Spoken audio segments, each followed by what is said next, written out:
ಚಿಕ್ಕಬಳ್ಳಾಪುರ ಎರಡೂ ಜಿಲ್ಲೆಗಳ ಚಿತ್ತ ನಂದಿ ಬೆಟ್ಟದ ಮೇಲೆ ಸರ್ಕಾರ ನಡೆಸುವ ಸಚಿವ ಸಂಪುಟ ದತ್ತ. ಯಾಕಂದ್ರೆ ಬಹಳ ನಿರೀಕ್ಷೆಯಲ್ಲಿದ್ದೀವಿ. ಎರಡೂ ಜಿಲ್ಲೆ ಅವಳಿ ಜಿಲ್ಲೆಗಳು ಮತ್ತೆ ಬಯಲು ಸೀಮೆಯ ಜಿಲ್ಲೆಗಳು. ಒಂದು ಕೆಸಿ ವ್ಯಾಲ್ಯೂ ಕೆಸಿ ವ್ಯಾಲ್ಯೂ ಮೂರನೇ ಹಂತದ ಶುದ್ಧೀಕರಣದ ಒತ್ತಾಯ. ಎರಡನೆಯದು ಶಾಶ್ವತ ನೀರಾವರಿ ಎತ್ತಿನ ಹೊಳೆ ಎಲ್ಲಿ ಹೋಗ್ತಾ ಇದೆ? 35,000 ಕೋಟಿ ವೆಚ್ಚದ ಶಾಶ್ವತ ನೀರಾವರಿ ಯೋಜನೆ ಎಲ್ಲಿಗೆ ಹೋಗ್ತಾ ಇದೆ? ಪೈಪ್ಗಳಲ್ಲಿ ಕಳೆದೋಗ್ತಾ ಇದೆಯಾ, ಇಲ್ಲ ಸಕಲೇಶ್ಪುರದಲ್ಲೇ ಸ್ಟಾಪ್ ಆಗಿದೆಯಾ, ಇಲ್ಲ ನಮ್ಮ ಕೋಲಾರ ಚಿಕ್ಕಬಳ್ಳಾಪುರ ಜಿಲ್ಲೆಗೆ ಬರ್ತಾದ ಅಂತೇಳಿ ಈ ಸಚಿವ ಸಂಪುಟದಲ್ಲಿ ಎಲ್ಲಾ ಜನಪ್ರತಿನಿಧಿಗಳು ಒಕ್ಕೂಲಿನಿಂದ ನಮ್ಮ ಸಾರ್ವಜನಿಕರ ಪ್ರಶ್ನೆಗೆ ಉತ್ತರ ಕೊಡುವ ಜೊತೆಗೆ ನಮ್ಮ ಕೋಲಾರ ಮತ್ತು ಚಿಕ್ಕಬಳ್ಳಾಪುರ ಜಿಲ್ಲೆಯ ಎರಡೂ ಜಿಲ್ಲೆಯ ರೈತರ ಒಂದು ಬಹಳ ನಿರೀಕ್ಷೆ ಏನು ಗೊತ್ತಾ? ಮಾವು ಮತ್ತು ಟೊಮಾಟೋಗೆ ಬೆಂಬಲ ಬೆಲೆ. ಇದು ಶ್ರೀನಿವಾಸಪುರ ಬಂದಾಯ್ತು, ರಸ್ತೆ ಸುರಿದಿದ್ದೀವಿ, ಎಲ್ಲಾ ಮಾಡ್ತಾ ಇದೀವಿ. ಆದ್ರೆ ಜನಪ್ರತಿನಿಧಿ ಧ್ವನಿ ಇವತ್ತು ಮಾತ್ರ 4 ಜನ ಎತ್ತಿದ್ದಾರೆ. ಆದ್ರೆ ಇವತ್ತು ಸಚಿವ ಸಂಪುಟ ಇದೆ. ಆ ಸಚಿವ ಸಂಪುಟದಲ್ಲಿ ನಮ್ಮ ಕೋಲಾರ ಚಿಕ್ಕಬಳ್ಳಾಪುರ ಮಾವು ಮತ್ತು ಟೊಮಾಟೊ ಬೆಳೆಗಾರರಿಗೆ ಬೆಂಬಲ ಬೆಲೆ ಘೋಷಣೆ ಮಾಡಲೇಬೇಕು. ಪ್ರತಿ ಟನ್ಗೆ 15,000 ಕನಿಷ್ಠ ಪಕ್ಷ ಮಾಡಲೇಬೇಕು. ಇಲ್ಲ ಅದರ ಜೊತೆಗೆ ಕೆಸಿ ವ್ಯಾಲ್ಯೂ ಮೂರನೇ ಶುದ್ಧೀಕರಣ ಮತ್ತೆ ಶಾಶ್ವತ ನೀರಾವರಿ ಯೋಜನೆಗಳು, ಟೊಮಾಟೊ ಮತ್ತು ಮಾರುಕಟ್ಟೆ ಜಾಗದ ಸಮಸ್ಯೆ, ಕೃಷಿ ಆಧಾರಿತ ಮತ್ತು ಟೊಮಾಟೊ ಸಂಸ್ಕರಣಾ ಘಟಕ ಮತ್ತು ಮಾವು ಸಂಸ್ಕರಣಾ ಘಟಕಗಳಿಗೆ ಆದ್ಯತೆ. ಒಟ್ಟಾರೆಯಾಗಿ ಕೋಲಾರ ಚಿಕ್ಕಬಳ್ಳಾಪುರ ಜಿಲ್ಲೆಯ ಬಹು ವರ್ಷಗಳ ನಿರೀಕ್ಷೆಯಂತೆ ನಮ್ಮ ಜ್ವಲಂತ ಸಮಸ್ಯೆಗಳಿಗೆ ನಂದಿ ಬೆಟ್ಟದಲ್ಲಿ ಸಚಿವ ಸಂಪುಟದಲ್ಲಿ ಏನಾದ್ರೂ ಚರ್ಚೆ ಆಗುತ್ತೋ, ಇಲ್ಲ ಮುಂಗಾರು ಮಳೆ ಏನ್ ಹರಿದೋಗ್ತಾ ಇದೆ ನಂದಿ ಬೆಟ್ಟದಲ್ಲೇ ಕಾಲ್ಜಾರಿ ನನ್ನ ಪ್ರತಾಪಕ್ಕೆ ಬೀಳ್ತಾರೋ ಮುಖ್ಯಮಂತ್ರಿಗಂತೂ ಗೊತ್ತಿಲ್ಲ. ಆದ್ರೆ ನಾವು ನಿರೀಕ್ಷೆಯಲ್ಲಿದ್ದೀವಿ. ಸಚಿವ ಸಂಪುಟದಲ್ಲಿ ಮಾವು ಟೊಮಾಟೊ ಬೆಳೆಗಾರರ ರಕ್ಷಣೆ ಜೊತೆಗೆ ಶಾಶ್ವತ ನೀರಾವರಿ ಯೋಜನೆಗೆ ಹೆಚ್ಚಿನ ಆದ್ಯತೆ ನೀಡದೇ ಇದ್ರೆ ಖಂಡಿತವಾಗ್ಲೂ ಹೇಳ್ತಾ ಇದ್ದೀವಿ, ಎಲ್ಲಾ ನಮ್ಮ ರೈತ ಸಂಘದ ಎಲ್ಲಾ ಪ್ರಗತಿಪರ ಸಂಘಟನೆಗಳ ಒಕ್ಕೂಟದಿಂದ ರಾಷ್ಟ್ರೀಯ ಹೆದ್ದಾರಿಗಳನ್ನು ಬಂದ್ ಮಾಡ್ತೀವಿ. ಟೊಮಾಟೊ ಜಾನುವಾರುಗಳು ಮಾವು ಸಮೇತ ಖಂಡಿತವಾಗ್ಲೂ ಹೇಳ್ತಾ ಇದ್ದೀವಿ. ಸರ್ಕಾರದ ರೈತ ವಿರೋಧಿ ಧೋರಣೆಯನ್ನು ಖಂಡಿಸಿ ಖಂಡಿತವಾಗ್ಲೂ ಎಲ್ಲಾ ಸರ್ಕಾರಕ್ಕೆ ನಾವು ಕೈ ಮುಗಿದು ಕೇಳ್ತಾ ಇದ್ದೀವಿ. ಯಾಕಂದ್ರೆ ಬೆಂಗಳೂರು ಕೂಗಳತೆ ದೂರದಲ್ಲಿರುವ ನಮ್ಮ ಕೋಲಾರ ಜಿಲ್ಲೆಯನ್ನು ಪ್ರತಿ ಸಾರಿ ನಿರ್ಲಕ್ಷ್ಯ ಮಾಡ್ತಾ ಇದ್ದೀರಾ. ಆ ನಿರ್ಲಕ್ಷ್ಯಕ್ಕೆ ಮತ್ತೆ ಒಳಗಾಗೋದು ಬೇಡ. ಪಕ್ಕದ ಆಂಧ್ರಕ್ಕೆ ನಮ್ಮನ್ನು ಸೇರಿಸ್ಬಿಟ್ಟು ಪುಣ್ಯ ಕಟ್ಕೊಳ್ಳಿ. ಅಲ್ಲಿ ಆಂಧ್ರ ಸರ್ಕಾರ ನೋಡಿ ನಮ್ಮ ರಾಜ್ಯ ಸರ್ಕಾರ ಬುದ್ಧಿ ಕಲ್ಕೊಬೇಕು. ಅಲ್ಲಿ ಮಾವು ಬೆಳೆಗಾರ ಟೊಮಾಟೊ ಬೆಳೆಗಾರ ರಕ್ಷಣೆಗೆ ಕನಿಷ್ಠ 12 ರೂಪಾಯಿ ಬೆಂಬಲ ಬೆಲೆ ಘೋಷಣೆ ಮಾಡಿದ್ದಾರೆ. ಇವ್ರಿಗೇನ್ ಬಂದೈದು ಮಗ್ರಿ?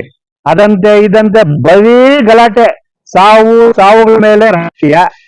ಇಲ್ಲಿ ರಾಜಕೀಯ ಮಾಡ್ತಾರೆ, ಬೀದಿಯಲ್ಲಿ ಬಂದು ಹಂಗೆ ಹಿಂಗೆ ಅಂತೇಳಿ ಹಗ್ಗ ಜಗ್ಗಾಟ ಹಾಕ್ತಾರೆ. ಯಾವ್ದನ ಒಂದು ಮದುವೆನ ಇದಾದ್ರೆ ಎಲ್ಲ ಒಂದೆಲ್ಲ ಕೂತ್ಕೊಂತಾರೆ. ಅವನ್ನೇ ನಂಬಿರೋರು ಏನಾಗ್ಬೇಕು? ಅಲ್ಲ, ಅವ್ರು ನಂಬಿರೋರು ಏನಾಗ್ಬೇಕು? ಇದಕ್ಕೆ ಉದಾಹರಣೆ ಮನೆ ಯಡಿಯೂರಪ್ಪನವರು ಮೊಮ್ಮಗನ ಮದುವೆ ಆಯ್ತಲ್ಲ, ಎಲ್ಲಾ ಹೋಗ್ಬಿಟ್ಟು ಒಂದೇ ತಟ್ಟೆಯಲ್ಲಿ ತಿಂತಾ ಇದಾರೆ. ನಿನ್ನೆ ಬೆಳಿಗ್ಗೆ ಬಂದು ರಾಜೀನಾಮೆ ಕೊಡಿ. ಅಲ್ಲ ಸ್ವಾಮಿ, ರೈತರ ಬಗ್ಗೆ ಚರ್ಚೆ ಮಾಡ್ರಿ, ಜನಸಾಮಾನ್ಯರ ಬಗ್ಗೆ ಚರ್ಚೆ ಮಾಡಿ. ನಿಮ್ಮ ಹಗ್ಗ ಜಗ್ಗಾಟು ಒಳಗಡೆ ಎಲ್ಲಾ ಮಾಡ್ಕೊಂಡು ಸಾವಿರಾರು ಕೋಟಿ ಲೂಟಿ ಮಾಡ್ಕೊಂಡು ಜನರು ಯಾಮಾರ್ಸವಂತಹ ಈ ಒಂದು ಬೀದಿ ಜಗಳ ಬೇಡ. ಏನಿದೆ ನೇರವಾಗಿ ಮಾತಾಡಿ.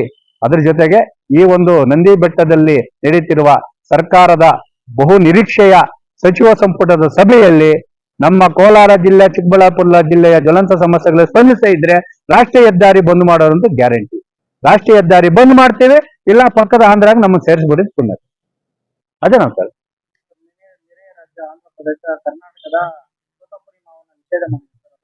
ಅಲ್ಲ, ಅದು ತೋತಾಪುರಿನ ನಿಷೇಧ ಮಾಡಿತ್ತು. ಎಲ್ಲಾ ಪ್ರಗತಿಪರ ಸಂಘಟನೆಗಳು ರೈತ ಸಂಘದಿಂದ ಮನೆ ಜಿಲ್ಲಾಧಿಕಾರಿಗಳ ಗಮನಕ್ಕೆ ತಂದಾಗ ಇಮಿಡಿಯೇಟ್ಲಿ ಆಗಿ ಸ್ಪಂದಿಸಿ ಅದನ್ನ ರದ್ದು ಮಾಡಿದ್ರು. ಆದ್ರೆ ನಾನು ಹೇಳೋದೇನು ಗೊತ್ತಾ, ಆಂಧ್ರ ಸರ್ಕಾರ ಒಂದು ಎಚ್ಚರಿಕೆ ಕೊಡ್ತಾ ಇದೀವಿ. ಬಯಲು ಸೀಮೆಯ ಗಡಿ ಭಾಗದ ಕೋಲಾರ ಜಿಲ್ಲೆ ರೈತ ನೋಡಿ ಸ್ವಾಮಿ, ನಾವು ಬೆಳೆಯಂತ ಟೊಮಾಟೊ ಇರ್ಬೋದು, ಕ್ಯಾಪ್ಸಿಕಮ್ ಇರ್ಬೋದು, ಎಲ್ಲಾ ಬೆಳೆಗಳಿರ್ಬೋದು, ನಿಮ್ಮ ರಾಜ್ಯದವರು ಬಂದು ತಗೊಂಡು ಹೋಗ್ತಾರೆ. ನಿಮ್ಮ ರಾಜ್ಯದಲ್ಲಿ ಬೆಳೆದ ನಮ್ಮ ಹತ್ರಗೂ ಬರ್ತಾ ಇದೆ ಮಾರ್ಕೆಟ್ಗೆ. ಅದರ ಜೊತೆಗೆ ಲಕ್ಷಾಂತರ ರೈತ ಕುಟುಂಬಗಳ ಜೀವನಾಡಿ ಆಗಿರುವಂತಹ ಹಾಲು ಇವತ್ತು ದೊಡ್ಡ ಅಂತೆ ಅದಂತೆ ಇದಂತೆ ಅಂತೇಳಿ ಎತ್ಕೊಂಡ್ಬಂದು ನೀವು ಬೆಂಗಳೂರು ಎಲ್ಲಿ ರಾಜ್ಯಾದ್ಯಂತ ಮಾರಾಟ ಮಾಡ್ತಾ ಇದ್ರೆ, ನೀವು ಮಾವು ನಿಷೇಧ ಮಾಡಿದ್ರೆ ನಾವು ಹಾಲು ನಿಷೇಧ ಮಾಡ್ತೀವಿ. ಇದು ಕಟ್ಟ ಕಡೆಯ ಅನ್ಕೊಂಬದಷ್ಟೇ. ನಂಗ್ಲಿ ಬಾರ್ಡ್ರಲ್ಲಿ ನಮ್ಮ ರೈತ ಸಂಘದಿಂದ ಹಸುಗಳ ಸಮೇತ ಅಲ್ಲಿ ಹೋರಾಟ ಮಾಡಿ ಚೆಕ್ ಪೋಸ್ಟ್ ಹಾಕಿ ಒಂದು ತೊಟ್ಟು ಹಾಲು ಕೂಡ ನಮ್ಮ ಕರ್ನಾಟಕ ಬರಕ್ ಬಿಡಲ್ಲ. ಆದ್ರೆ ನಾವು ರೆಡಿ ಇದೀವಿ. ಆದ್ರೆ ನಮ್ ಜನಪ್ರತಿನಿಧಿ ಸರಿ ಇಲ್ಲ. ಯಾವ್ದಕ್ಕೂ ಧ್ವನಿ ಎತ್ಬೇಕು ಸರ್. ಧ್ವನಿ ಎದ್ದಿರಲಿಲ್ಲ. ಚಂದ್ರಬಾಬು ನಾಯ್ಡು ಫೋನ್ ಮಾಡ್ತಾನೆ, ಇಲ್ಲಿಂದ ಓಡೋದಲ್ಲ. ನಮ್ಮ ಜಿಲ್ಲೆ, ನಮ್ಮ ರಾಜ್ಯ, ನಮ್ಮ ರೈತರು. ನಿಮ್ಮ ರಾಜ್ಯದ ರೈತರು ಏನ್ರ ಮುಖ್ಯ, ನಮ್ಮ ರಾಜ್ಯದ ರೈತರು ಮುಖ್ಯ. ಧ್ವನಿ ಇರ್ಬೇಕು ಸರ್. ನಾವೆಷ್ಟೇ ಧ್ವನಿ ಎತ್ತಿ ಧ್ವನಿ ಹರಿಸ್ತಾರೆ, ಆದ್ರೆ ರಾಜಕಾರಣಿ ಎತ್ಬೋದಲ್ಲ, ಅಲ್ಲ ಎತ್ಬೋದಲ್ಲ ಸರ್. ತೋತಾಪುರಿ ಅನ್ನೋ ಏನೋ ಆಕಾಶದಿಂದಲೂ ಬಂದಿಲ್ಲ, ನಾವು ಬೆಳೀತಾ ಇದೀವಿ. ಇವತ್ತು ಶ್ರೀನಿವಾಸಪುರದಲ್ಲೆಲ್ಲ ಮಾರ್ಕೆಟ್ ಇದೇನೋ ಕೈಗಾರಿಕೆ ಮಾಲೀಕರು ರಾತ್ರಿ 75 ಲೋಡ್ ತಂದಿದ್ದಾರೆ ಆಂಧ್ರದಿಂದ. ಇದೇ ತಗೊಂಬೋದಾಗಿತ್ತಲ್ಲ. ಅಂದ್ರೆ ಎಲ್ಲೋ ಒಂದು ಕಡೆ ನಮ್ಮ ರಾಜಕೀಯ ವ್ಯವಸ್ಥೆ ಕುತಂತ್ರ ನಡೀತಾ ಇದೆ, ರೈತರನ್ನ ನಿರ್ಲಕ್ಷ್ಯ ಮಾಡ್ತಾ ಇದಾರೆ. ಯಾಕಂದ್ರೆ ಇವತ್ತು ಮಾವು ಟೊಮಾಟೊ ಬೆಳೆಗಾರರಿಗೆ ಬೆಲೆ ಸಿಗಿಲ್ಲ ಅಂದ್ರೆ ಬೀದಿಗೆ ಸರ್ ಲಕ್ಷಾಂತರ ರೂಪಾಯಿ ಬಂಡವಾಳ ಹಾಕಿದ್ದೀವಿ. ಅದು ಕಣ್ಣು ಅಲ್ಲ ಬೆಳೆದನ್ ಗೊತ್ತಾಗ್ತದೆ. ನಾನು ನಾನು ರೈತನ ಮಗ ಅಂತ ಹೇಳ್ಕೊಳ್ಳೋ ಸಲೀಸೆ ನೇಗಿಲು ಕಟ್ಟಿ ಔಷಧಿ ಹೊಡಿತೀವಿ ನೋಡಿ, ಊಜಿಗೆ ಮತ್ತೆ ಸ್ಟ್ರಿಪ್ಸ್ಗೆ ಒಂದು ಪೌಡ್ರ್ ಬರ್ತದೆ, ಅದನ್ನ ಚೆಲ್ಲಬಿಡಿ, ಪಾಯ್ಸನ್ ಕನ್ನ ಜಾಸ್ತಿ ಸರ್ ಅದು. ಅಲ್ಲ ನಿಜವಾಗ್ಲೂ ಮೈಯೆಲ್ಲ ಬೊಬ್ಬೆ ಬರ್ತದೆ. ಆ ಬೊಬ್ಬೆ ತಂದು ಎಲ್ಲ ಮಾಡ್ಕೊಂಡಿದೀವಿ. ದಯವಿಟ್ಟು ಸರ್ಕಾರ ಕೇಳೋದಷ್ಟೇ, ಆಂಧ್ರ ಸರ್ಕಾರ ಕೇಳೋದಷ್ಟೇ, ನಾವು ರೈತರೇ ನೀವು ರೈತರೇ, ರೈತರಲ್ಲಿ ಭಿನ್ನಾಭಿಪ್ರಾಯ ಬೇಡ.